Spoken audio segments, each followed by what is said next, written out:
आओ बच्चों, आपको एक कहानी सुनाते हैं। और कहानी शुरू होती है एयरपोर्ट से, जब ये दो प्यारे प्यारे हैंडसम लड़के अपना सामान लेके एयरपोर्ट की तरफ जाते हैं।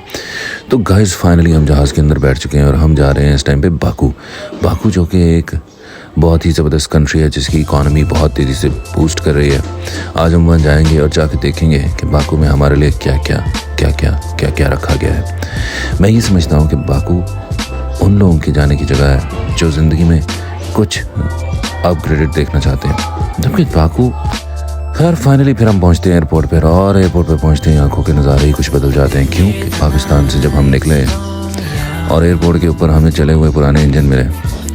खैर गाइस फाइनली हम पहुंच चुके हैं Baku Azerbaijan. What a beautiful place it is. यहाँ पे शदीद ठंड थी, तो ठंड की वजह से पहुंचते ही हमने जैकेट चढ़ा ली, टोपी चढ़ा ली, ऐनक चढ़ा ली, चश्मा चढ़ा लिया, गले में चेन डाल के एक क्यू बॉय बन गए, बैग डाल के ऐसे कूल बॉय बने हुए थे। फिर उसके बाद जब हम गाड़ी में बैठने के बाद इस खूबसूरत आसमान की तरफ देखना शुरू किया तो हमें लगा हम बाकू नहीं जबकि किसी पाकिस्तान में आ गए। इतनी साफ़ सुथरी और निराली सड़कें पाकिस्तान में देखने को तो डेफिनेटली नहीं मिलती। मुझे नहीं लगता इनके पास कौन से जमादार हैं या कौन सी सैनिटेशन सर्विसेज हैं कि इनके मुल्क के अंदर गर्द, धूल और गुबार नज़र ही नहीं आती। पिछले दिनों में इत्तेफाक हुआ कराची जाने का, और वहाँ पर जाकर जब देखा तो हर दरख्त के हर पत्ते के ऊपर इतनी मिट्टी थी कि हाँ दिल कहता है कि बस हम कहाँ आ गए। और खैर फाइनली बाकू का जब नाइट सीन शुरू होता है तो रात को गाड़ियाँ अपनी तरतीब के अंदर लाइन के अंदर इस तरह खड़ी होती हैं। अब देख सकते हैं मोटरसाइकिल सवार कितनी तेज़ी से गुजर गया। फूल खूबसूरत रोटें, लोग वॉक कर रहे हैं, आराम से चल रहे हैं, अपनी ज़िंदगी के मज़े लूट रहे हैं, और सेठ मुजम्मिल साहब हमें देख के यौ कर रहे हैं। खैर एनीवेज मैडी बॉय भी अपनी खूबसूरत चाल के अंदर जॉगर पहन के आराम से बाकू की सड़कों पे कभी आगे देखते थे कभी पीछे देखते थे। फाइनली आ जाती है हमारी रेजिडेंस, और रेजिडेंस थी हमारी रेनेसेंस पैलेस बाकू, जो कि एक ही 4 स्टार होटल है। हमने पाकिस्तान से booking.com से इसको बुक किया। बहुत ही मुनासिब प्राइस के ऊपर हमें ये होटल मिल गया। एक खूबसूरत स्ट्रीट है, ये वो स्ट्रीट है जिसके अंदर रेनेसेंस पैलेस बाकू मौजूद है। अब आपको बताते चलें कि फिर बात आती है रेनेसेंस पैलेस के अंदर जाने की। अब आपको अंदर का थोड़ा गेड़ा गिराते हैं और आपको दिखाते हैं कि अंदर रेनेसेंस पैलेस के अंदर क्या माहौल था और हमारी ज़िंदगी यहाँ कैसे गुजरी। देख सकते हैं खूबसूरत शैंडलियर, खूबसूरत रिसेप्शन, और ये दुबला पतला बाकू का एक बॉय रिसेप्शन पे डेली हमें ग्रीट करता था। फाइनली फिर हम सब एंटर होते हैं लिफ्ट के अंदर और अपनी चाय। उसके दिन बाद सफ़र होता है, अगले दिन हम बाकू निकलते हैं, और ये टैक्सी की सर्विस जिसको बोल्ट कहा जाता है बाकू में कॉमनली यूज़ होती है। 1 मनात या 2 मनात में आप बाकू में कहीं पे भी चले जाते हैं। और अब आपको ये पता नहीं होगा कि मनात की वैल्यू पाकिस्तान के मुकाबले में कितनी है, तो खैर 170 रुपये का मनात है। फिर अगले दिन हम निकले निज़ामी स्ट्रीट के ऊपर। सैयद मुजम्मिल अपनी पतली टांगों के ऊपर एक चिपकी हुई जीन्स चढ़ाने के बाद आराम से निज़ामी स्ट्रीट की तरफ जा रहे थे। जब उन्होंने देखा कि अली कुरैशी ने इनकी वीडियो बनाई तो फिर साथ ही मैडी बॉय ने आवाज़ लगाई, चल मेरी वीडियो भी बना पीछे से। ऑब्वियसली इनकी वीडियो बनाना भी ज़रूरी था, क्योंकि इनकी वीडियो ना बनाते तो हमने ज़िंदगी में बाकू में अपने आप को ख्वार थोड़ी करना था, वरना इन्होंने हमें अपनी जान का ज़ा बना के स्टैचू की तरह हमें कहीं टांग देना था। उसके बाद बॉयज़ को लगी थी भूख, फिर हम चले गए सजीली, जो कि एक बेहतरीन देसी फूड का रेस्टोरेंट है। देसी फूड मैं इसलिए बोल रहा हूँ कि बाकू के अंदर और स्पेशली टर्की के अंदर वो खाने मिलते हैं जो कि पाकिस्तानी टेस्ट के मुताबिक होते हैं। खैर ये कबाब जो आप देख रहे हैं, साथ में थोड़े से चावल, 1 मिर्च फ्राई और 1 टमाटर फ्राई और 2 कबाब। ये कबाब डिफरेंट टाइप के होते हैं, इनमें कोफ्ता कबाब और डिफरेंट टाइप के कबाब होते हैं। ऑल्दो यहाँ पर खाने तो देसी मिलते हैं मगर कपड़े यहाँ पे वलायती मिलते हैं। आप शादियों के ऊपर देखेंगे ख़वातीन इस तरह के वाइट कलर के जोड़े पहन के फिर रही होती हैं। फिर उसके बाद बारी आती है चाय की। ये आपको टकीला शॉट्स लग रही होंगी, टकीला शॉट्स बिल्कुल भी नहीं, हम शरीफ बच्चे हैं, ऐसी कोई हरकत हमने वहाँ पे की नहीं। ये थी चाय जिसको वो बगैर दूध के पीते हैं और वहाँ पर मिलती है।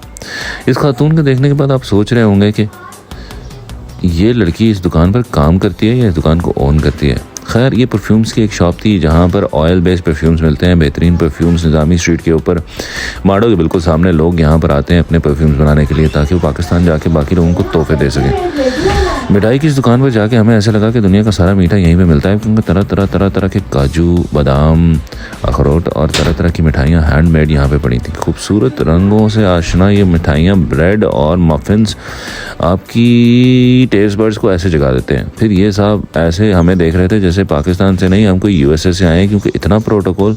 अच्छा बाकू में एक कॉमन सी बात आपको बताऊं कि ख़वातीन बूढ़ी होकर उसके बाद घर बैठ नहीं जाती, ये यहाँ पर काम करती हैं और काम करने के बाद ये बेहतरीन देख रहे हैं आप मटन रैप इन्होंने बना के हमें दिया और उसके बाद ये बंदा इतना खुश था हमें देख के ऐसे लगा जैसे इसका बहनोई आ गया। और ये आंटी जी जो है लगी हुई पेड़ों की रोटियां बना रही हैं। ये आंटी जी यहाँ सफाइयाँ कर रही हैं। आप इस बात पे परेशान ना हो, यहाँ पर ये लोग मॉडर्स बिल्कुल भी नहीं है। अपनी इकॉनमी में ख़वातीन को काम करने के लिए लिवरेज देते हैं। Breads, muffin, chocolate muffins, cakes और पता नहीं क्या क्या, इन लोगों ने तो दुनिया की कोई चीज़ ऐसी छोड़ी ही नहीं जो यहाँ बनती ना हो। खैर एनीवेज कुछ यहाँ से हमने मिठाई खरीदी, कुछ डब्बे बनवाए और डब्बे बनवा कर हम अपने साथ होटल ले गए। वहाँ जाकर फिर हम अगले 2-3 दिन इस मिठाई को यमड़म चमड़म करते रहे। बेहतरीन मिठाई थी। ऑल दो इसे जब हमने 2-3 दफ़ा बोला तो वो गुस्से में आ चुका था कि हम इसको फ्री टेस्टिंग क्यों दे रहे हैं। अच्छा ये बात आती है। उसके बाद हम गए पसाज एक ऐसी जगह है जहाँ पे अक्सर लोग शीशा पीने जाते हैं। यहाँ पर बैठने के बाद ख़वातीन और मर्द एक दूसरे को एयर ड्रॉप मार के आंखें मारते हैं साथ साथ में। खैर ये निज़ामी स्ट्रीट की वो स्ट्रीट थी जहाँ पर रूफ टॉप के ऊपर आपको पेंटिंग्स मिलती हैं।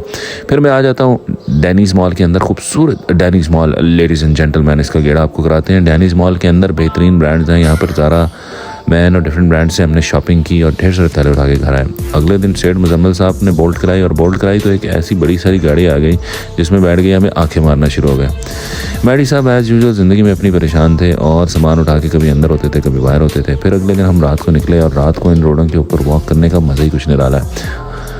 फिर सुबह हो जाती है, फिर रात हो जाती है, फिर सुबह हो जाती है और फिर रात हो जाती है। अगले दिन सुबह होते साथ ही आप ये देख सकते हैं कि हम गए शैतान आई के ऊपर। वहाँ पे जाके हमने अपने मुंह के अंदर वेप डाल के ऐसे फूके मार के राउंड अबाउट में अपनी वीडियोस बनवाई। ऐसे लगता था कि जैसे ज़िंदगी के शाहरुख खान हम ही हैं। खैर लोग सोचते होंगे कि इन लड़कों ने तो अपनी ज़िंदगी बना ली कैपिटल स्मार्ट सिटी में आने के बाद, मगर अब ऐसी भी कोई बात नहीं है। हम लोगों के अपने कारोबार पहले से सेट हैं, इसीलिए हम अपनी ज़िंदगी में बाहर निकलने की तवक्को बना सकें। फिर उसके बाद अगले दिन हमने खाया टर्किश पिज़्ज़ा। ये मिर्चें ग्रिल के ऊपर चलती हुई, सड़ती हुई, टमाटर चलते हुए। फिर मैंने सोचा क्यों ना एक ऐसी वीडियो बनाई जाए कि लोग हमें शाहरुख खान नहीं बल्कि आमिर खान समझें। स्लो मो के अंदर सेठ मुजम्मिल ने कैमरा पकड़ के मेरे पीछे आना शुरू किया। मैंने हाथ उठा के आसमान की तरफ देखा, जेब में हाथ डाले। ठंडी हवा मुझे ऐसे क्रॉस कर रही थी जैसे कि खूबसूरत हसीना आवाज़ें दे रही हो, कहाँ चले हो मेरे भाई।